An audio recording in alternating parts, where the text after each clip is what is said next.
देखिए, हमारा विभाग है जिसको कहा जाता है MSME इंटरप्राइजेस। कहने का मतलब कि माइक्रो, लघु और मध्यम उद्योग, ये तीनों का समाहित है जिसको MSME विभाग कहा जाता है और उसी का चार्ज हमें मिला है। इसका मोटा मोटी ये जान लीजिए कि समूचे हल्ला बात कीजिए भाई, अपना बात करना इसकी जब समूचे हिंदुस्तान के जब आर्थिक स्थिति को हम देखते हैं उद्योग का खास करके, तो 25,000 उद्योग, बड़े उद्योग हैं यहाँ हिंदुस्तान में और 6 करोड़ के आसपास में है हमारा मीडियम, माइक्रो, स्मॉल और मीडियम इंडस्ट्री। तो कहने का मतलब है कि ये बहुत बड़ा विभाग है और हमारा जो GDP है उसका 30% अंश MSME में ही पड़ता है। अब यहाँ गया में हम आए हैं, इसके पहले दिल्ली में भी इस विभाग में आने वाले जो ऑर्गन है उसकी समीक्षा किया है। सबसे मोटा मोटी आप जान लीजिए कि इस विभाग में 2-3 ऐसे मुद्दे हैं जो बहुत इम्पोर्टेंट है, जैसे खादी उद्योग है, खादी ग्राम उद्योग है, फिर उसके बाद आप कह सकते हैं कि जो क्वायर बोर्ड है, क्वायर बोर्ड का नाम आप लोग जानते होंगे कि नहीं जानते। बोर्ड कहा जाता है जो नारियल का फल होता है उस फल से कपड़ा बनाया जाता है और उसका जो बुरादा होता है कपड़ा बनाने के संदर्भ में जो निकलता है उससे एक माने जैविक खाद भी बनता है और वो खाद ऐसा है कि 1 किलो खाद में 8 लीटर पानी ऑब्जर्व करने का ताकत है। यानी कि अगर जहाँ मरुभूमि है, जहाँ पानी की आवश्यकता है कम ज़्यादा है और पानी नहीं मिलता है, वहाँ उस खाद को अगर खेतों में हम छींट देते हैं और एक बार पानी पटा देते हैं तो 5 पटवन के बराबर, 7 पटवन के बराबर वो हो जाता है। उस चीज़ का उपयोग हम लोग नहीं कर रहे हैं, यहाँ के लोग नहीं जानते हैं। ये विशेष कंसंट्रेटेड है दक्षिणी भारत में।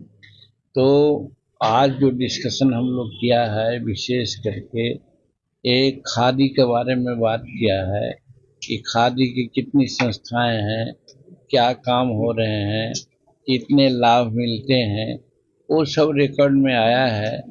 लेकिन एक बात जो हम प्राप्त किया है यहाँ पर उसमें यही है कि खादी में लगने वाले जो स्टाफ हैं उसकी कमी है, उसका जो भवन है भवन ठीक से नहीं है और जो उसका उत्पादन होता है और जो प्राप्तियां होती है उसके लिए तो हमको दिखलाया गया कि भाई सब कुछ ठीक है, हम संतुष्ट हुए हैं।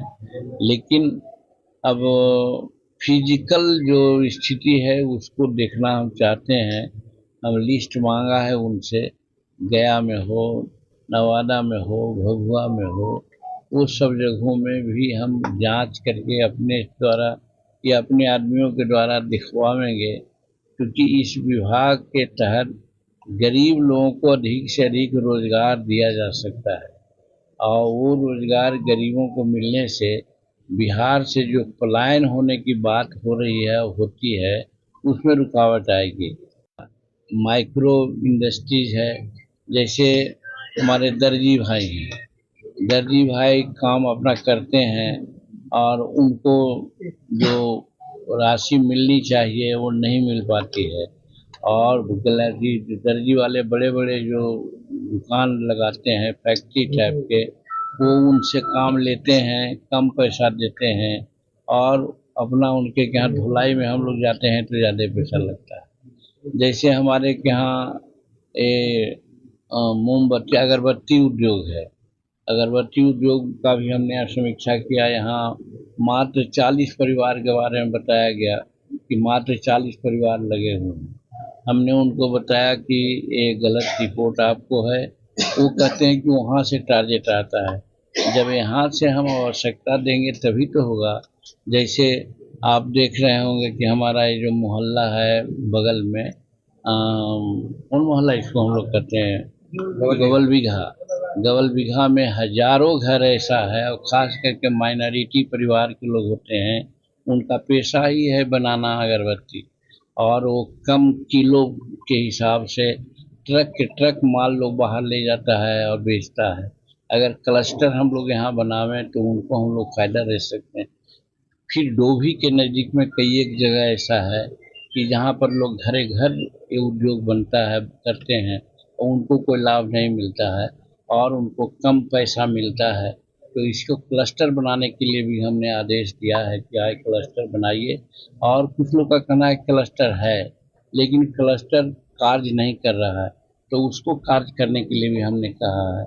और जैसे बर्तन का मामला है, हमारे वहाँ वजीरगंज में कई एक जगह ऐसा है जहाँ पीतल का बर्तन, कांसा का बर्तन बनता है। अगर उसको हम लोग मौका दें, पैसा दें, जो एमएसएमई विभाग में प्रोविज़न है कि उसको हम 5 गो या 10 गो कोई क्लस्टर बना करके उनको सरकार की तरफ से पैसा देते हैं और सब्सिडी भी देते हैं, बैंक से लोन देते हैं ताकि वो काम को कर सकें। तो अगरबत्ती बनाने के साथ साथ आप देखते होंगे रस्सी बनाने का मामला होता है, पत्तल बनाने का मामला होता है।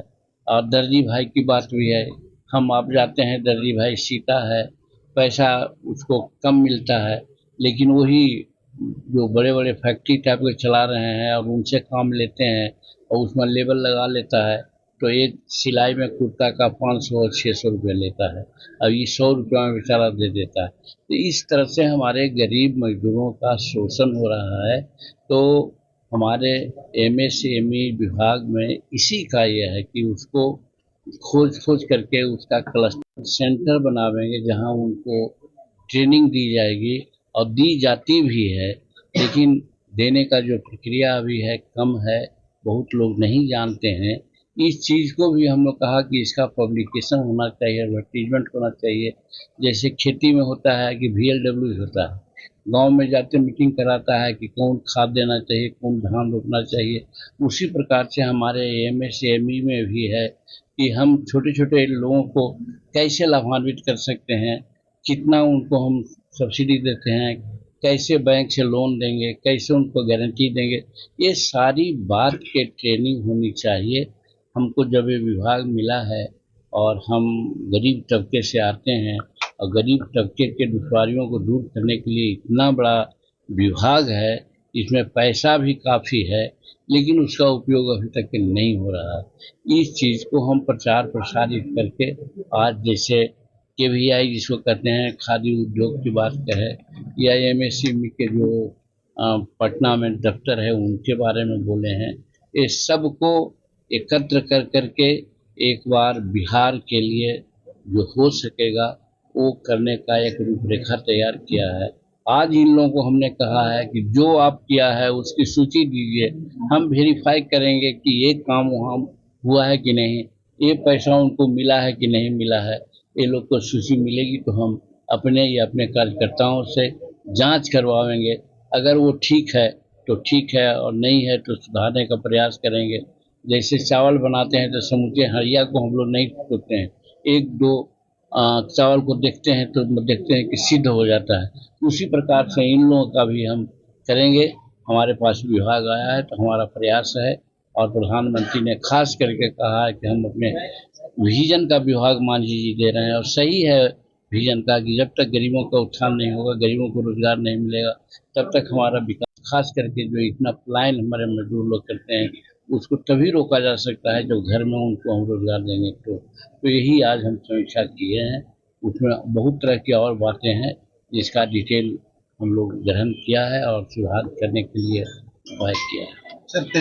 देखिए, ये बात तो सही है, चिंता का विषय है कि पुल गिर रहे हैं। काहे पुल गिरे हैं, तो ऐसा तो लगता है कि साहब उसमें खराब मटेरियल लगा होगा, लेकिन आज से 15 दिन पहले या 1 महीना पहले पुल क्यों नहीं गिर रहा था, या अभी क्यों गिर रहा है? इसमें कहीं न कहीं हमको लग रहा है कि कोई साजिश तो नहीं है कि जानबूझ करके लोग सरकार को बदनाम करने के लिए इस तरह की बात करते हैं। अब 2 महीना पहले ऐसा पुल गिरने का लगातार आपने उदाहरण देखा था, एक आध पुल कभी गिरा था, उस पर कार्रवाई हो रही थी, लेकिन लगातार पुल गिर रहा है। इसका मतलब हमको लगता है कि जानबूझ करके कहीं न कहीं कोई सरकार को बदनाम करने के लिए ऐसा लोग कर रहे हैं। लेकिन सरकार अपने तरफ से जो पुल गिरे हैं उसके ठेकेदार एवं इंजीनियर पर सख्त से सख्त कार्रवाई कर रही है और आगे ऐसा न हो इसके लिए भी सरकार सचेत है, ऐसा हमको जानकारी है। सर, नीट परीक्षा को लेकर बात उठी, जनता के सामने बात आ रही है। मेरा कहने का मतलब सिर्फ कार्रवाई रोक देने से, हल्ला करने से या पेपरों में बात कह देने से तो काम नहीं चलेगा। आप देख रहे हैं कि इस पर सुप्रीम कोर्ट भी सख्त है, भारत सरकार भी सख्त है, बिहार सरकार भी सख्त है।